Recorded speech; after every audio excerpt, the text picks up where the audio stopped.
এই স্কুলটি ভালো ও মন্দ গুণাবলী যাচাই করার জন্য একটি বিশেষ পরীক্ষা নিচ্ছিল। তারপর একটি মেয়ে আয়নায় নিজেকে দেখে হালকা হাসে এবং তখনই তার মাথার উপরে একটি উজ্জ্বল সোনালী তারা ফুটে ওঠে। তার মানে সে পাশ করেছে। কিন্তু জবা নামের এই মেয়েটির হাসিটা কিছুটা অন্যরকম ছিল এবং তার মাথার উপরে একটি কালো ধোঁয়া দেখা যায় এবং তার উপরে একটি বড় এফ ফুটে ওঠে, যার অর্থ সে ফেল করেছে এবং বলা হয় যে যারা 3টি বিষয়ে ফেল করবে তাদেরকে পশু বানিয়ে দেওয়া হবে। কিন্তু প্রথমে জবা এইটাকে বিশ্বাস করতে পারেনি, কারণ স্কুলটিকে বিশ্বের সবচেয়ে দয়ালু জাদুর একাডেমি মনে করা হতো। কিন্তু যখন এই ছেলেটি 3টি বিষয়ে ফেল করে তখন সে হঠাৎ করে এক ভয়ানক ঝড়ের কবলে পড়ে। যন্ত্রণায় চিৎকার করতে করতে সে বাতাসের সাথে মিশে অদৃশ্য হয়ে যায়। আর এইসব কিছু দেখার পর জবার চোখের সামনে এই একাডেমির অন্ধকার রূপটা ভেসে ওঠে এবং সে ডিনের কাছে গিয়ে প্রতিবাদ করে। কিন্তু ডিন তাকে বলে যে স্কুলের নিয়ম বদলানো সম্ভব নয়। তার পরের ক্লাসটি একটি জাদুর ক্লাস ছিল,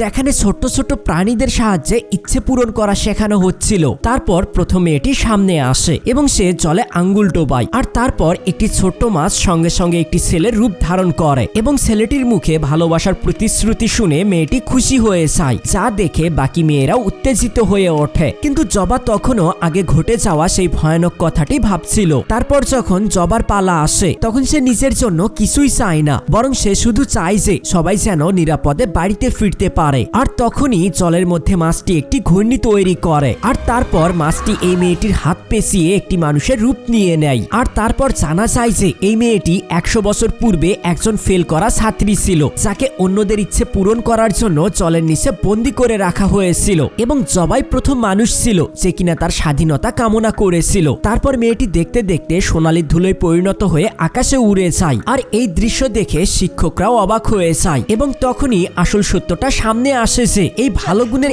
একাডেমি আসলে অনেক আগেই তার আসল সততা হারিয়ে ফেলেছে এবং এখন এটা কেবল লোক দেখানোর ভণ্ডামির জায়গায় পরিণত হয়েছে। বন্ধুরা, এই ভিডিওর পার্ট 2 দেখার জন্য এই ভিডিওতে একটি লাইক করে কমেন্টে পার্ট 2 লিখুন।